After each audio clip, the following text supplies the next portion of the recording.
We are back to talk about sex. Talking about relationships, talking about the good, the bad, the ugly. Yeah. The messy of relationships, of marriage, of healing.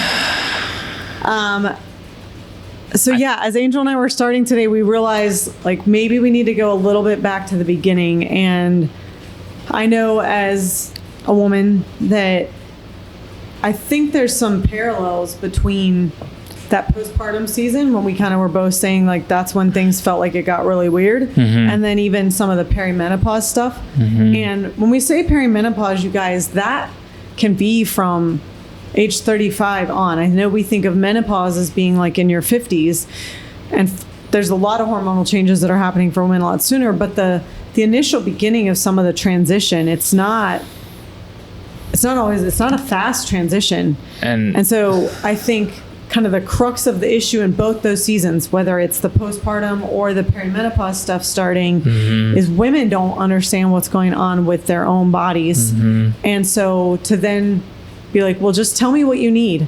I don't know. And we don't know when we're touched out and sleep deprived with a newborn. And we don't necessarily know. We know things don't feel right. We know we don't feel like ourselves. We know we don't feel good. But I don't think there's a whole lot of clarity beyond that.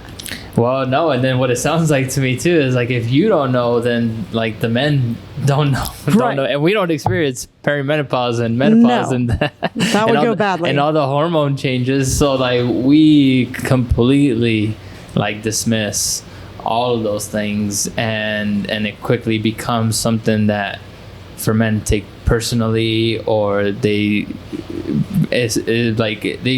we have no other way to go than to make things up in our heads that like are like self-defeating, because we are feeling like it's me or something's wrong with us or something like that, and we're not even like anywhere close to understanding what it is that our partner is going through, you know? Yeah, and there's definitely a lot more content and physicians and women, even comedians, speaking out about menopause and perimenopause and what women are going through. So there's definitely breakthrough happening. There's definitely light being shown on that. Even before perimenopause and all that, like, I mean, because, okay, so what are the ages of when maybe those things start happening? 35 to 50. Okay. That's a big window. Well, and then, I mean, before that, it's like you're going through other hormonal changes too. You know, we talked about like women who are on birth control, and like that's already throwing off your hormones. Lactation, when you're breastfeeding. Yep. Can even mimic some of the same hormonal changes as menopause. So like even before then, these things that happen during perimenopause and menopause are already happening earlier on in the relationship, and you're having to navigate that. You don't know what that is, and we're also having to navigate that, and we have even less of a clue what's going on. and our partner doesn't know how to communicate it. Right. And that's a lot of the education I try to do around acknowledging the validity of the extent of the hormonal changes. Watch Amy's YouTube channel. Yeah, we try to talk about this, but also not having women just feel helpless. Like, well, it's my hormones. There's nothing I can do, because that's only one piece of the puzzle. And I think if some of the stuff I'm working on right now, just like when we did the sex webinar, my initial heart was if couples understood that postpartum period more and knew more of what to expect, they wouldn't have to be so blindsided. They could have a little bit more of a fun, positive approach to getting to rediscover each other and letting that be new and enjoying the newness of it, rather than being thrown off by what used to work doesn't work and I don't know what's going on. That's so unsettling. Our brains do not like uncertainty. And I think the same can be said around menopause and even perimenopause. It's like if we learn more about the hormonal changes that are going to happen, and we knew that they started earlier. I remember when I turned 40, I had a pretty big shift, really threw me off. I was like, oh, hell no. Like, I've been 45 minutes. I'm not going through menopause. What is happening? And it wasn't menopause. It was just one of the initial transitional shifts in my hormones and a bit of a change in my cycle. And so I think, again, my goal, my heart, my hope is if we can learn about our own bodies, we won't have to be victim to physicians input and or lack thereof. We won't have to feel victim to, it's just my hormones and there's nothing I can do about it. We can make some of the healthier changes sooner. I think sometimes we look for things to be, on the one hand, they are extremely complicated, and on the other hand, we make it more complicated than it needs to be. Nobody's looking for the simple solution of nutritional changes, more balanced exercise, those basics that we all kind of know, but don't necessarily try. We want the next medication or the next to fix it. That's one major problem across all aspects of health. All aspects of life. For males and females, Exactly. Quick weight loss, quick whatever. So addressing that is number one. Right. Always, and looking at that. And I know I'm not alone in that goal and heart to help women know more of what's going on with their bodies. But, I do think we need to be looking at changes 38, 40, getting baseline blood work of your hormone levels, knowing what's going on, tracking our cycles, ideally not being on birth control, because that artificially controls the rhythm of your cycle. So it might mask things that are going on with your health. It can interfere with the thyroid, which is a very big deal. And women show up with these autoimmune things, and that's scary and doesn't need to be that way. They've completely debunked a lot of the hormone replacement therapy links to cancers. Obviously, that's an individual thing that each person's health needs to discuss with their practitioners and their naturopath doctors, whoever they're working with, and their own family and health history. But I'm extremely grateful that Mallory happened to be here and that I could ask her stuff. But I remember there being a big season of upheaval right around 40 when maybe 43, my cycle changed, my libido tanked, and it felt like it happened in a day. It was like mediocre but manageable, and then plummeted into nothingness. Threw me off. Steven was freaking out. How long which made it worse. Did that last for a long time, or Well, I got on testosterone. Oh, okay. And that made a big. Well, actually, initially I started with ashwagandha and panax ginseng. These are not remedies I am recommending. I am not a physician. I am telling you my personal experience. Do not come disclaimer. at me. Yeah, full disclaimer. Do not come We're at me. We're just telling our story and here. Do not think I'm giving supplement advice. I am not. But there are solutions, and there's a lot of natural, homeopathic, nutrition-based solutions that are healthy. And so initially I started on ashwagandha and panax ginseng, and that made a big difference. Those happen to be adaptogenic, which means if you're low, they help you come up. If you're high, they help you regulate down. So that felt like a safe place to start. And then I started exploring hormone replacement. I think I got on testosterone, a very low dose to start, but around 44, 45, and I was still doing CrossFit. And I think too, recognizing, we hear a lot about cortisol, our stress hormone, but I think it's easier to focus on inflammation because we have a lot of control over what causes inflammation in our bodies. Stress, foods we eat, the types of exercise we do. So even though we need to strength train, we need to do cardio, we need to do these things, what we used to think we needed to do isn't the same. And it evolves as we go through these hormonal stages. And so at one point, it's just been a little over a year now that I gave up CrossFit. That was devastating at the time. And yet for my body and what it needed, it was causing way too much inflammation. Even some of the science around cold plunging for women and the different ways we need to do that than the men. I keep seeing more videos now about how cold plunging is not good for women. And certain phases of your cycle and shorter time frames. And and how it's different for women and for men. Absolutely. And I do love a cold plunge, but it does have a different impact and it does matter where in our cycle we are. And so again, intent to not get bogged down in the nitty gritty weeds, but just to my ultimate goal would be to help women trust themselves again and connect with their own bodies again. Just know their bodies more better. And of course, some of that boils back to the receiving and the letting sex be for us, letting orgasms be for us, letting that receiving, that asking, that wanting, that takes work. That's not a natural inclination. I keep seeing videos too on, this is another huge like I think a problem, for men and also I mean probably for women too, and just where we get our education from, right, or where we get our content. It's content on social media a lot of times, because I keep seeing all these videos of just how women after.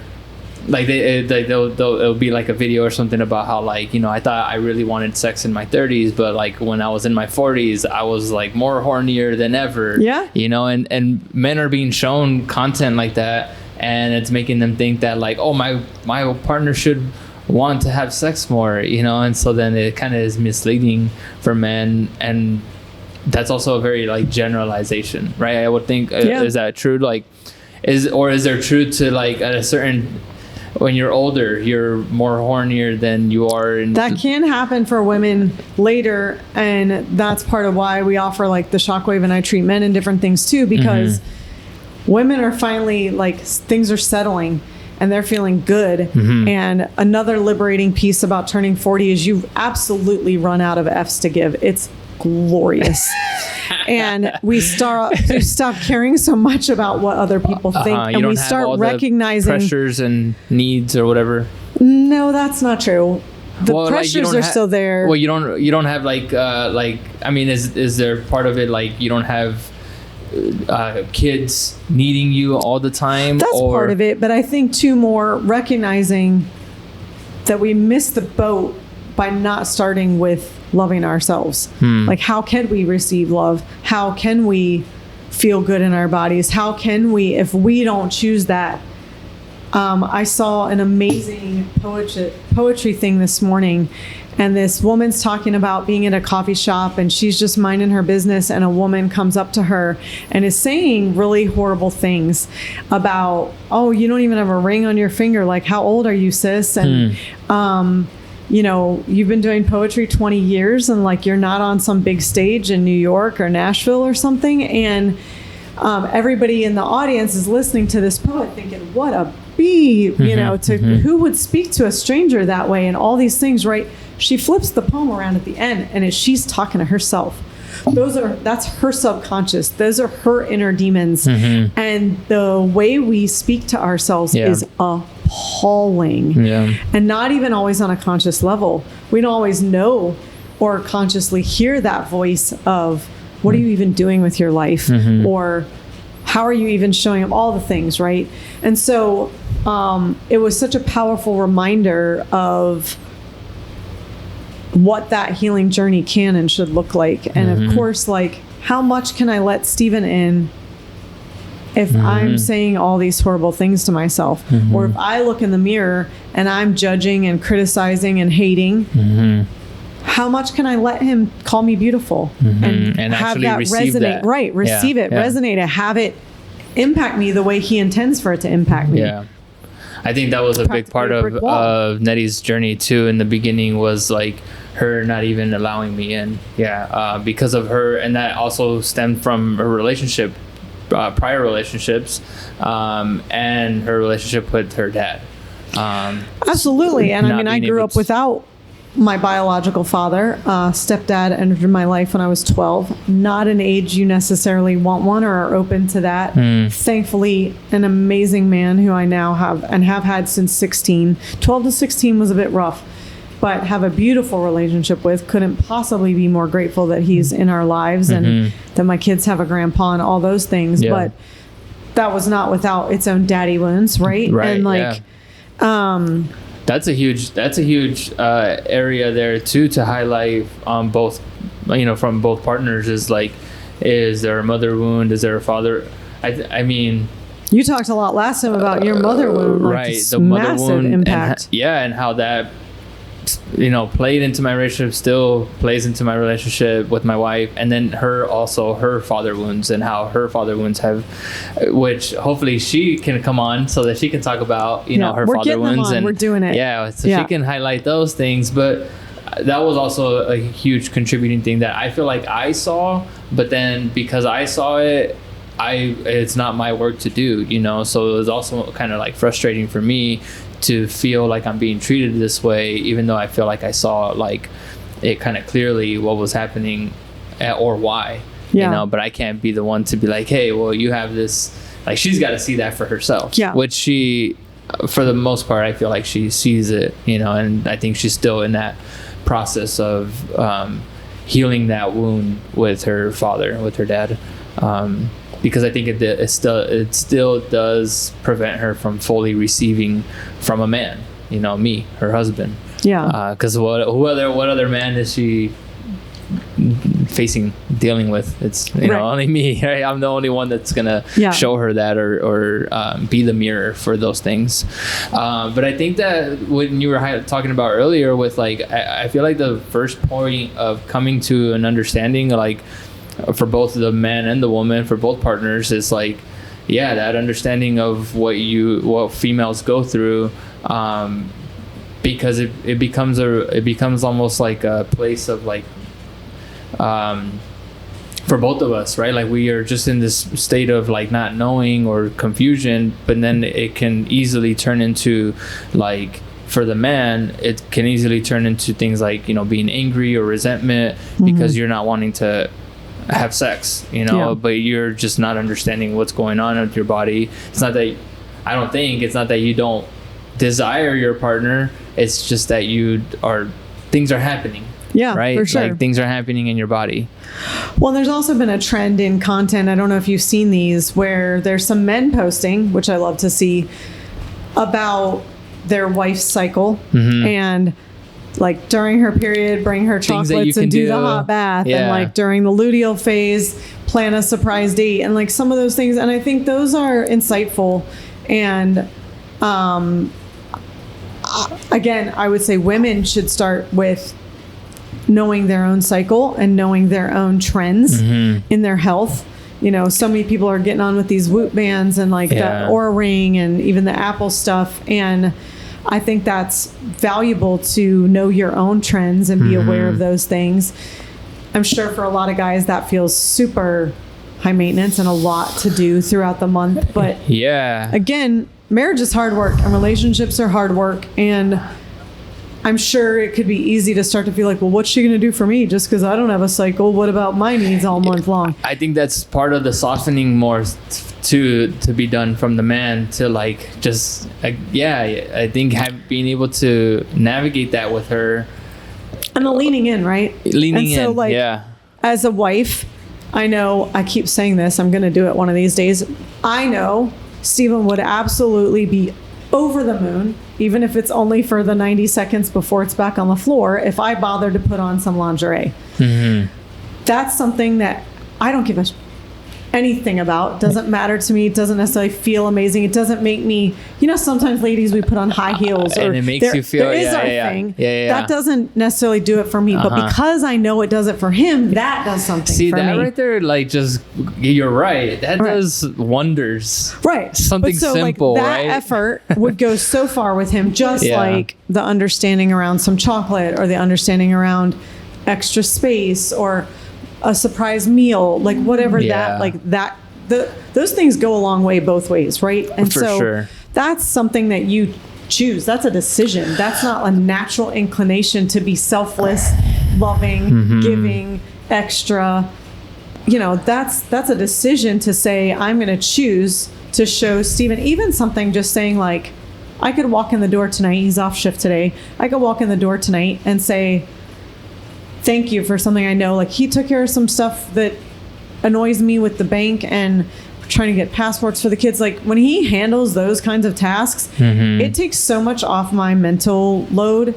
But to verbalize that and say, babe, that made a huge difference to me. Thank you. And I know he was sharing with me this morning, and we're going to get them on here, you guys, but just to not have things be transactional. Yeah, do things.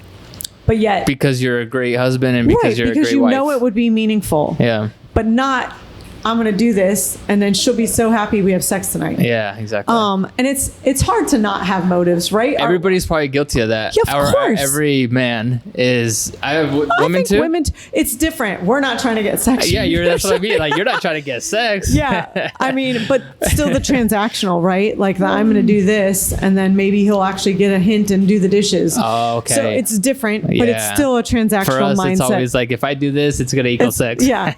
And some women might think that way, but not the majority. but still that transactional mindset, the having motives for why we're doing what we're doing. Yeah, for sure. And our souls will feel that. We'll feel manipulated. We'll feel that. And so that doesn't feel good. I'm sure for every man, when they do something for their partner, it's going to come in their head. Like, the idea is going to pop in their head that, like, this will equal to sex. And I think that is, like, step one. Like, okay, yeah, if it happens, like, now you're aware of it. You noticed it. Huge progress. Huge progress. Yeah, exactly. You know, you notice it, be aware of it. And then having a way to change that behavior or change that, like, that's a program. Well, and I think that's like any mindset thing, right? Like, I can choose to be bummed about A, B, and C. Right, exactly. Or I can wake up and focus. Be grateful for it. But you cultivate a gratitude practice. Yeah. Yes, then it becomes easier and it becomes more your natural inclination. But it still takes work. Or, to have this mindset. One thing I'm working on is everything is happening for me, not to me. Like, I don't want to have that victim mindset. I think that's the same kind of thing. You notice it, huge first step. And then you're like, and even if we do nothing, she's going to feel loved by this. And like, also find the value in it somewhere else. Yeah. And also for the man, if nothing happens, it's okay.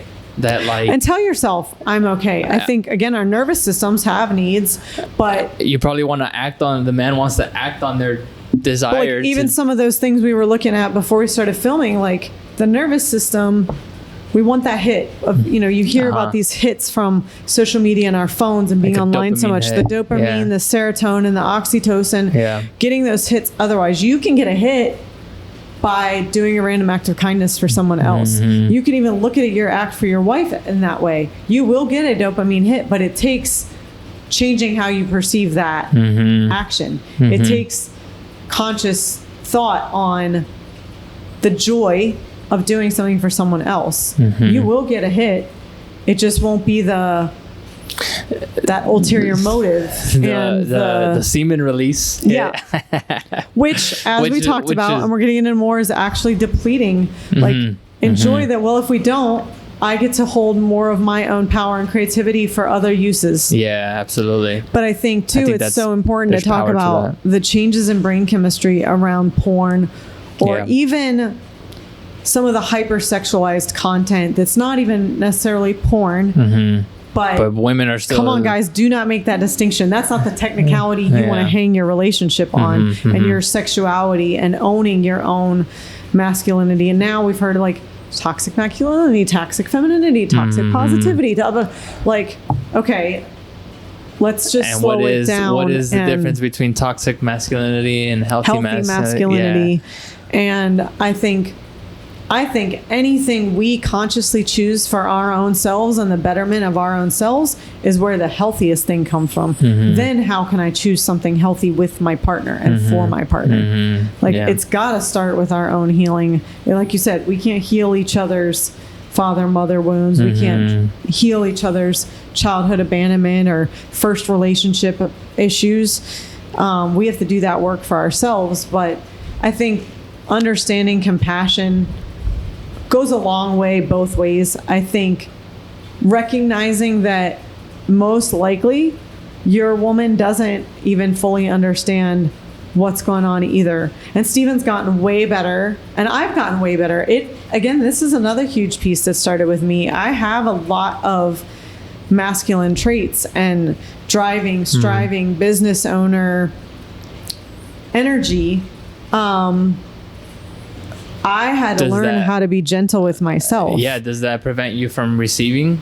Well, and especially... Or has, like, put you maybe on a journey of learning to receive? Yeah, and there's so many layers, right? Like, I'm an Enneagram 7, and so our core value is fun. And so we don't... For men, an Enneagram 7, if you know of, like, the Peter Pan syndrome, like...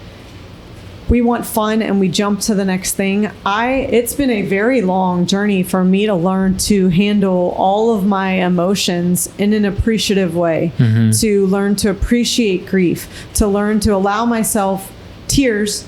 And those tears might just be an overflow of the too muchness of life. I used to want, like, if you don't have a reason to be crying, if you don't know why you're crying, what the heck are you crying about? That's why, like, something. And I would be like that to myself. I see. Yeah. Like, and so now just to like, I get emotional and Steven will just hug me. Or like, if I know I'm like boiling over, I'll tell him I need his heartbeat. He knows that means I go sit on him. I put my head on his chest. He leaves his hands kind of wherever they rest. No butt, no boobs. No touching. This is not a time to be groping and kissing on me. He just lets me be on him. Yeah. I sit on him. I put my head where I want it to hear his heartbeat. It's stillness. It's silence. And he lets me initiate when I'm ready to move on from that. And that's been huge. And I got that off some sort of TikTok or reel I saw. See, we get everything from social media. Using your man to like regulate your nervous system. But being able to step into more of my own feminine nature has allowed softening to my own self, to my own heart, to my own feelings, to letting my heart lead.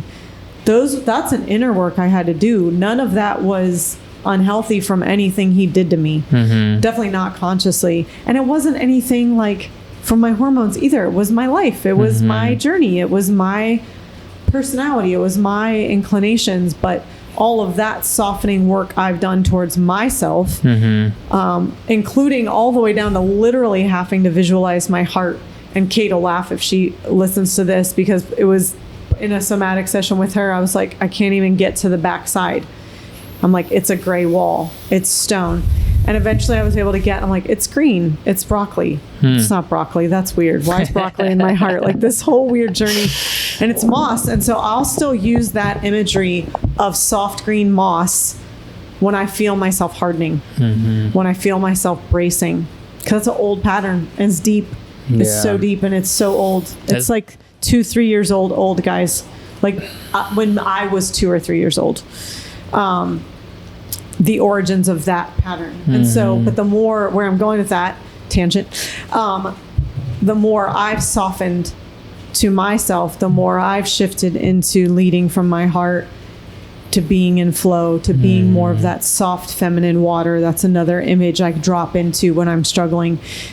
He's softened to me. Yeah, exactly. That's where I wanted to go with, is like, and highlighting that, because I feel like that's where it starts. Whichever side of whichever personality thing you're on, our partners can't step into space we're blocking. What caused you to start that? Like, what brought that to, like, I need to start? I would label that as like healing, this softening into your heart and you really fully stepping into your feminine, because I feel like it, even for the men, like it could happen that the man does that work first and starts that healing first, but in most situations I feel it's the woman is doing that, is initiating that in the relationship first, right? Like that she's the one that becomes aware, she's the one that like embarks on this healing journey, softening and leaning into her heart more, stepping into her feminine, and then the man follows after, if the man leans into it. And I think that's a huge pattern that I know of going on in a lot of relationships right now, where women do hit some sort of midlife crisis, right? Whatever spawns that. Or what was that like for you? I'll get into that in a second. I'm struggling with it for a minute, so I'm diverting for a moment, but diverting for a good reason. So I think a lot of men suddenly go, oh shit, I better do some of my own healing work or she's going to leave me behind. Yeah. And that's its own crisis in the relationship. And I think Steve and I bumped into that at different phases of different aspects of growth and journeys. Yeah. Some of them have been like with workouts and physical health. Some of them have been mental, emotional health. For me, the most recent big piece was last summer. Some stuff kind of blew up for the business and I kind of had a reckoning of, do I even want to keep doing this? If so, why? What do I want it to look like and feel like? Like if I'm going to bother trying to have a business and show up every day, what do I want that to feel like when I show up? And of course so it started with work. but that totally overflowed to home. And it's like, what do I want my marriage to look and feel like? What's, again, it's just like, what kind of sex is worth having? What kind of relationship is worth showing up for? What kind of relationship is worth? Dang. So one explosion caused explosions everywhere else. Yeah. And so in my work with Kate and letting things just kind of coming to the end of myself, and I think we do that at different phases. This wasn't the first time I've come to the end of myself, but that's often where God can work the That's most. what it feels like. You're coming to the end. I came to the end of myself and all the building stuff in 2019. Oh, shoot. A lot of people came to some major reckonings with all the upheaval in 2020. Yeah. And family conflicts and stuff. So we can let these crises, whatever those show up as, spawn new growth. And like you either cave and become a victim and you fall apart and you let your life crumble, or you rise. Yeah. And I'm a fighter, but that was the big reckoning. I didn't want to fight anymore. I didn't want to be angry anymore. And I don't mean literally fighting with Steven, just that warrior mentality. It's like, no, I can be a goddess warrior, and we can kind of use some woo-woo imagery if we want, but I just wanted it all to be different. And I wanted to get back to feeling my own inner strength, not the fighting, battling through, perseverance, grit. Right there on that spot of the yoga studio, I was in here doing yin yoga by myself, had a major reckoning. It was a Travis Elliott yin yoga video. And he said something, he told a story about some monk. And I remember just crumbling and bawling, because I was like, if I don't succeed through grit and determination, who am I? And that was a big piece of this aspect of the femininity and the growth, and that allowing shifts with Steven.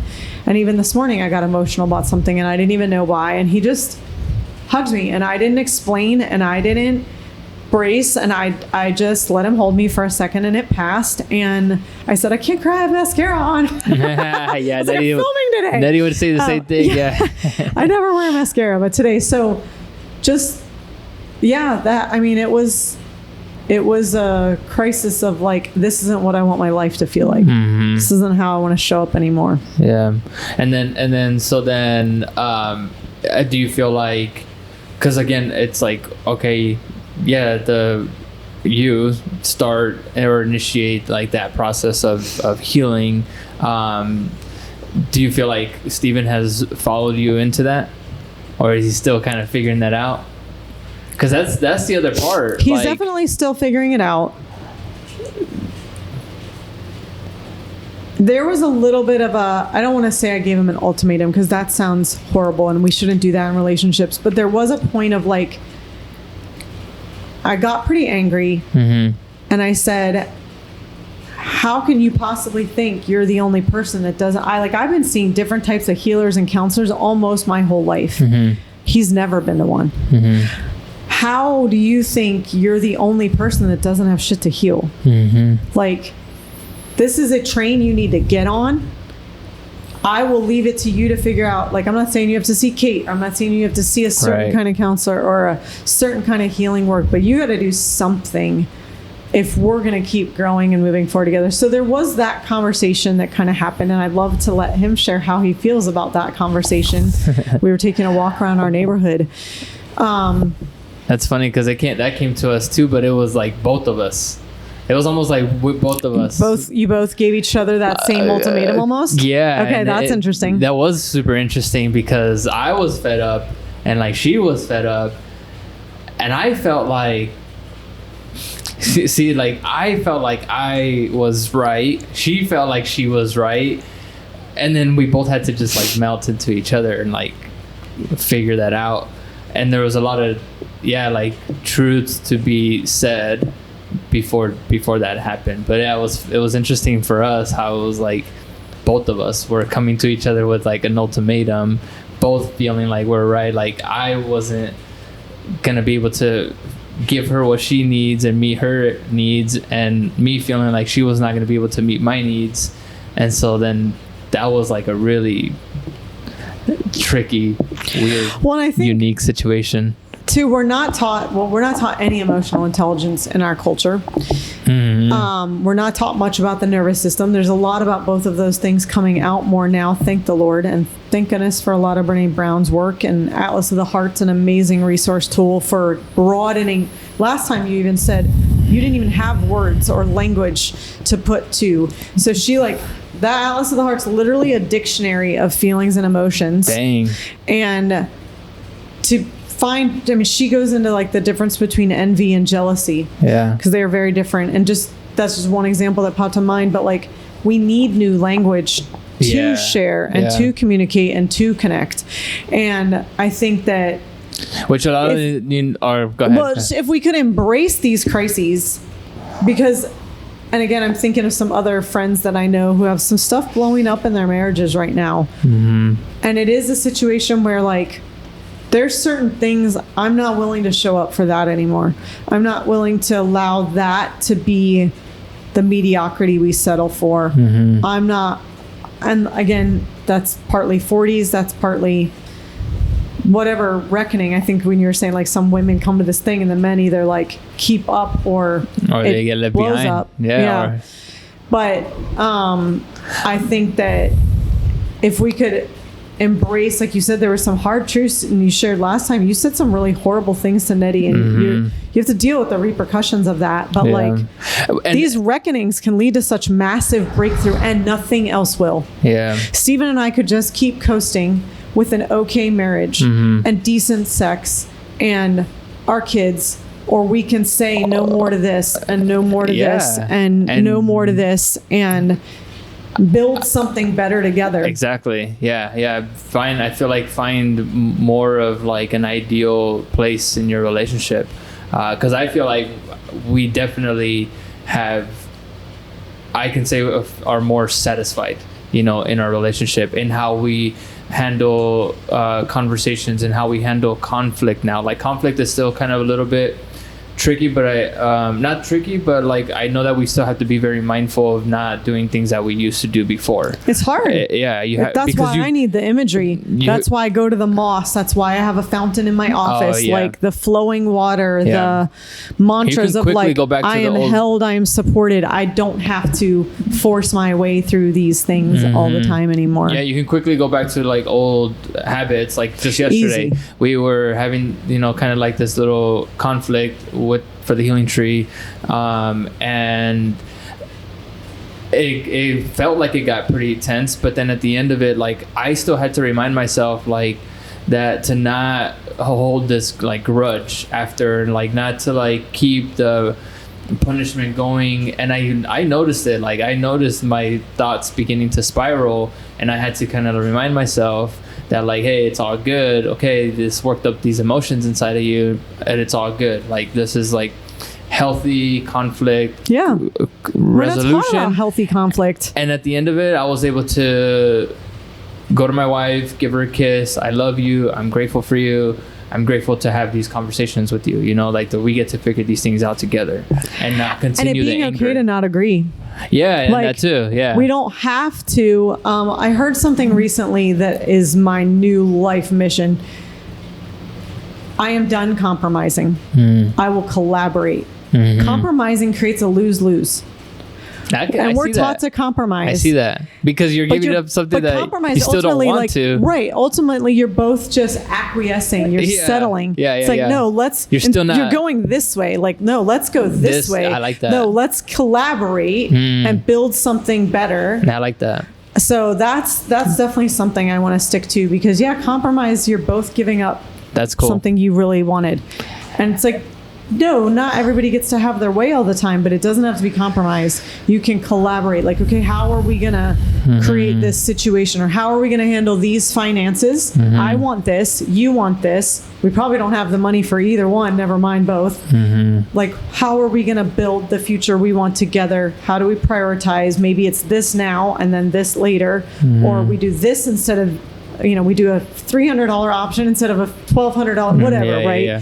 And so, I think that, so back to what you were saying last time too about men, and we talked about anger and how that's such an easy default. And especially if you saw that growing up, I don't know what your dad was like or your mom, how they handled consequences or how they handled misbehavior. Horribly. Right. And so I know for Steven too, like again, that was one of the upsides maybe of not having a dad growing up initially. So my mom did not come at me in anger. But I know Steven witnessed that, and that's just like, they don't listen until you raise your voice. And that feels true. Like, I mean, every parent on the planet can probably say they felt that.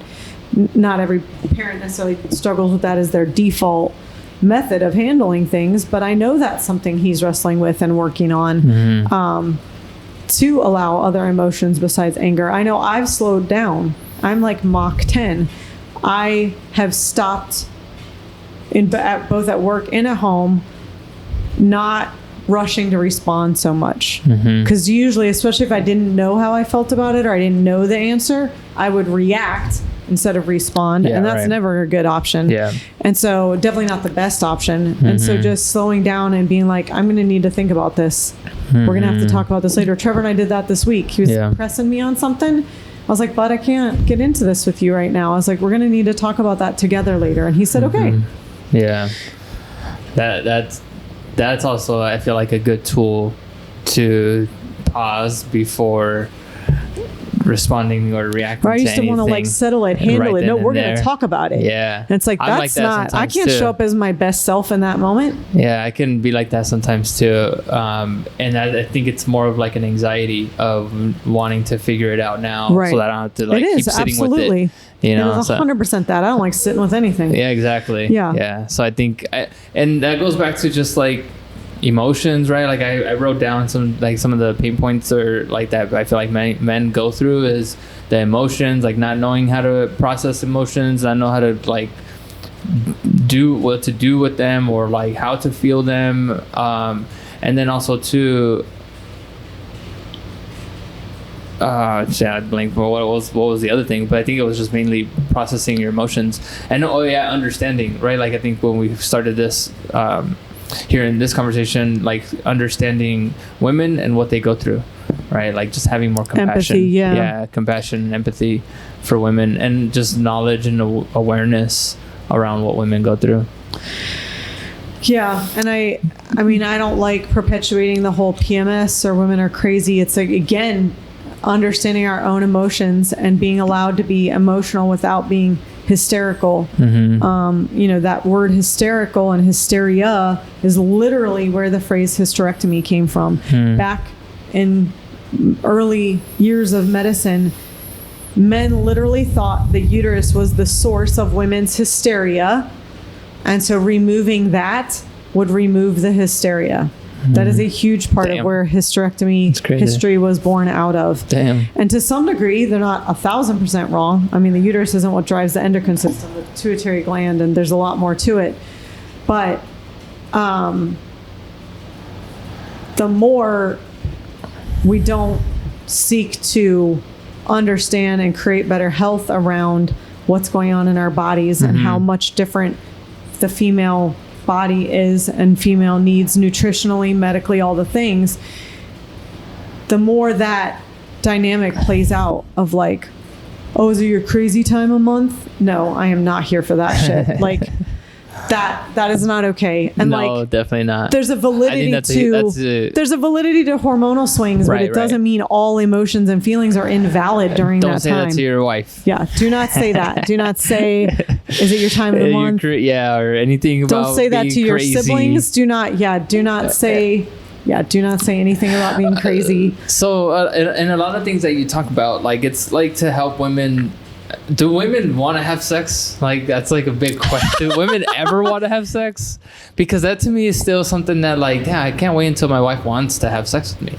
You know, like at what point or when ever? Because before there was this story for me that like, okay, Nettie not knowing, or you say it too, like not knowing like what sex to say yes to, what sex to say no to. Like before it was kind of like we would just have sex because we don't know any other way, I guess, or we don't know any better, I guess. Right. You know, we're just gonna have sex because that's what you do.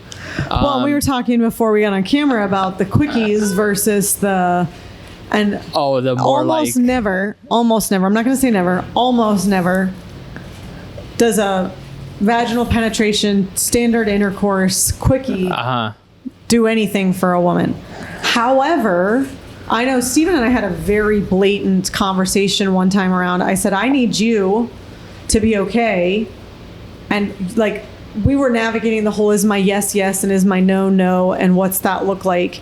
And I said, if I say I am willing to have a quickie, I need you to decide that's a good enough experience for me tonight, or no, I'd rather wait until you want more. That's his yes or no to decide. I can't choose that. Now, most guys are going to say yes to anything, and most of the time he will. Oh, yeah. And now that's also on me. I don't say that to him if I'm going to then be annoyed and resentful that that's all we did, or that he said yes to it. If I'm going to say I'm willing to, or I'm okay with a quickie tonight, then it's up to him to say yes or no to that. That's all. I already gave him my yes to it. That's on me to then not be, again, bitter, resentful, or like, well, he didn't even try to help me out. I didn't ask for that. Now, sometimes, and he'll be more clear and open. Well, babe, I'm willing to do this, this, or this. And I'll say, I can't get there tonight. Like, I'm too tired. Like, I don't have that much. And then it's up to us to accept each other's gifts, right? And accept each other's offerings. Yeah. Yes, there's times I want sex. More truthfully, I want an orgasm. And I think that's part of why I spend so much time educating women on what creates a good experience, because I think still so many women don't understand why they don't want intercourse, why they don't love vaginal penetration, and it's because it doesn't do anything for our clit. It doesn't actually engage our sexual organ. Sometimes the deeper pressure can, sometimes literally the pressure right up against the labial tissue and up against the clitoris can. Not usually enough to reach orgasm, just from a man in and out. But I mean, there's definitely education to be done on how to do it. And we're just going to throw out some really quick logistics, guys, that almost always involves manual or oral stimulation. Well, so I'll say I think there's definitely a how. Because I'll definitely say that, Nettie always has an orgasm. Like, if it's not one, it's two. And that's where it's like confusing, because it is maybe a question for like men is like, is your partner having an orgasm when you guys have sex? Because, and ladies, you better not be faking it, because then that's on you. Yeah, that would be an interesting question, because if one person is not having an orgasm at the end, I can see how that sucks. You know, I can see how that would suck for the female partner, and I mean, obviously the man is always gonna orgasm, I think. Right, unless there's something, unless they can't, right? But I think that's always, and then boom, it's done, and then that's what then will lead if the female isn't having the orgasm, then that's what eventually will lead her to like, well, I'd rather either just get it myself or just not do this at all, because this was some like forceful penetration sex that was not fun at all. And there's aspects of intercourse that feel good. I'm not saying that. It should feel good. Yeah. And it definitely shouldn't hurt. So are most people having orgasm. Sex that doesn't feel good, or what? I think a lot. I'm still in the place where like I'm trying to understand my wife. Again, I think lately it's been more easy, but I still don't know if she is desiring it. You know, like there's parts where like I see content too, like, you know, a man wants to feel wanted. Like, it's not just that he wants sex, he wants to feel wanted. And see, women want to feel wanted for their contribution, not their body. So most women, like, there's another trend, there's tons of reels going around where like there's two versions. So one is where women are going around, if we acted like our husbands and they're the ones smacking the asses and shoving them up against the counter and doing whatever. And then there's another one where it's like we act annoyed or are annoyed, all the butt slaps all around the house, but then he walks by and doesn't butt slap and we're like, oh, does he love me? So I don't think that's I know. That's confusing, because she said, I still want you to touch me. I know. And I'm just like, I'm not touching you. I'm gonna maintain my desire to want to touch you. And I think that's one of those, we're laughing, but it's also not funny, and it's not the healthiest dynamic. But however, it is incredibly valid. And it's like, we were joking too about that period thing of like, I want to snuggle and cuddle, and also do not touch me right now. Yeah. And like, I want and also no. And also I might kill you. And like, so there is a lot of yes and emotions that go on in the female mind and body. That right there drives me nuts, because I'm just like, fair. What do you want? That was a big, like, in our breaking point. What do you want? Tell me what you want. This kind of literally just came to me. I've talked about it some, but I would challenge the ladies. If we embrace the yes and, the guys will get on board.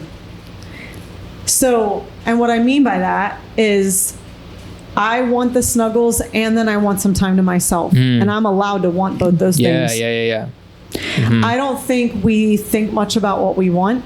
I don't think we give ourselves permission to ask for what we want. Yeah. And that goes into that whole wanting, receiving thing. Mm-hmm. And I think, like, ladies, that's on us. We have to be the yes ands. Mm-hmm. We have to be the ones to say, hey, babe, I would really, really, really love it if you could handle getting the kids to bed tonight, and I'm not going to do 1, 2, or 3 of the kids. You're going to do all the kids, however many there are, and I am going to go read or take a bath or whatever for 20 minutes. And that way I'm going to be able to be so much more present and connect with you later. Yeah. I'm not promising sex later. Right. And that's the part where the man can't just like... But that is... I am saying I want quality time with you later. Yeah. And the man has to be okay with that.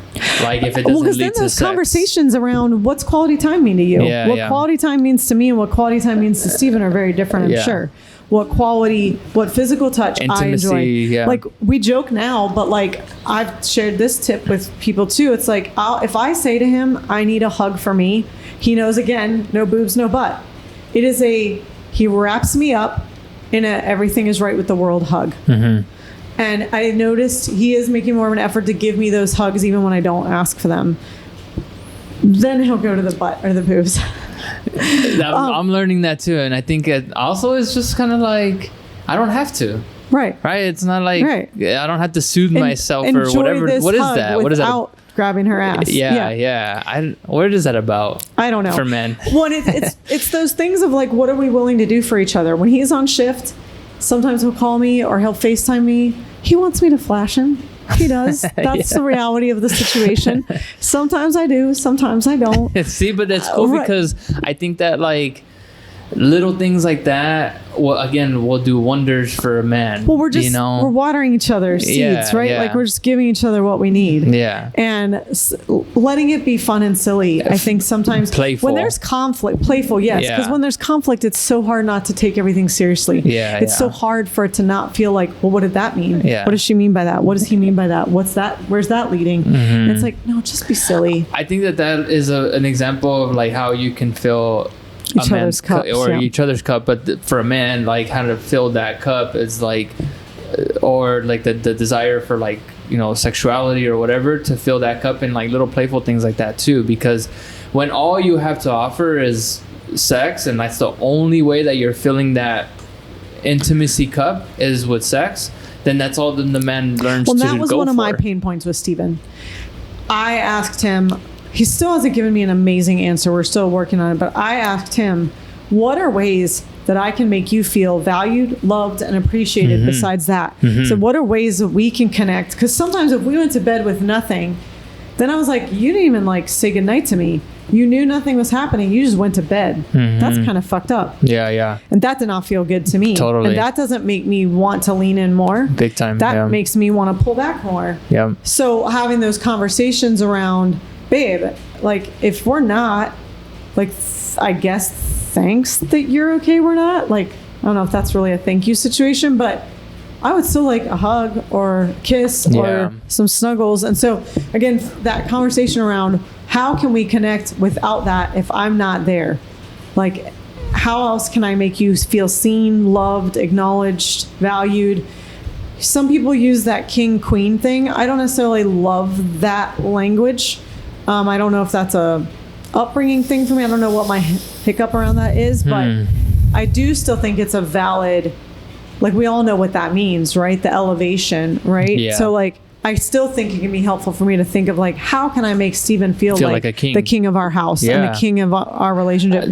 Without any sort of like, well, maybe is it like this patriarchy thing that maybe? I don't think like, so, because I don't feel like then the queen is does that, right? matriarchal. I don't, like, I feel like a king queen is very equal. I feel like a queen is even more powerful. I mean, if you play chess, like the queen is more powerful. Yeah, we could go down that rabbit hole.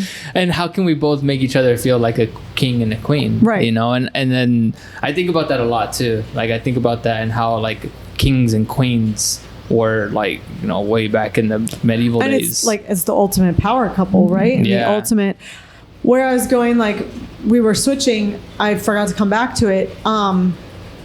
Again, I think like as an ESTJ and Enneagram, so like how I'm wired, I wasn't even as a kid like inherently like super feminine or feeler vibes. Like a lot of women are more inherently feminine, nurturing. That's their, like I feel like Nettie's very feminine, and I would love to hear from her those struggles, because I've often felt like my end of those struggles is also because partly how I'm wired that way. Like, whereas I'm wondering too, like maybe it's not as hard for her to be softened, but I'm sure when there's hurts and wounds, you still brace your own way. You still brace in your own way. You still build walls in your own way.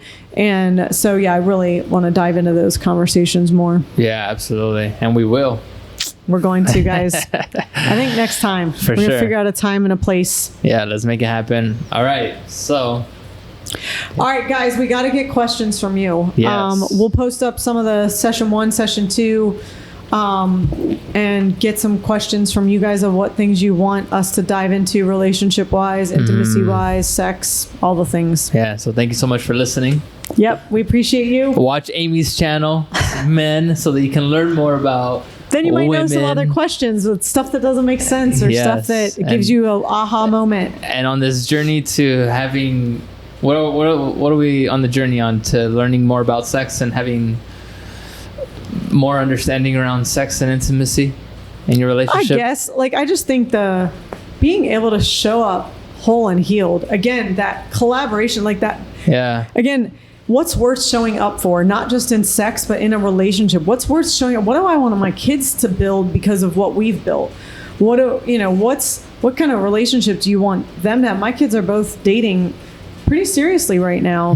I don't know that those relationships will end in marriage. They're still relatively young, but like, what are we building that will inspire them to build? I think that's the bigger conversation of a healing journey, and what I need to be able to show up that way, and what I need to have healthy boundaries, and to show up as my best self. And for men, to have better sex, to have more sex, better sex. I don't know, ideal I think sex. better matters more than more. Better matters more. I'm sure that we could debate on that too. Better sex, more is better too. Can be.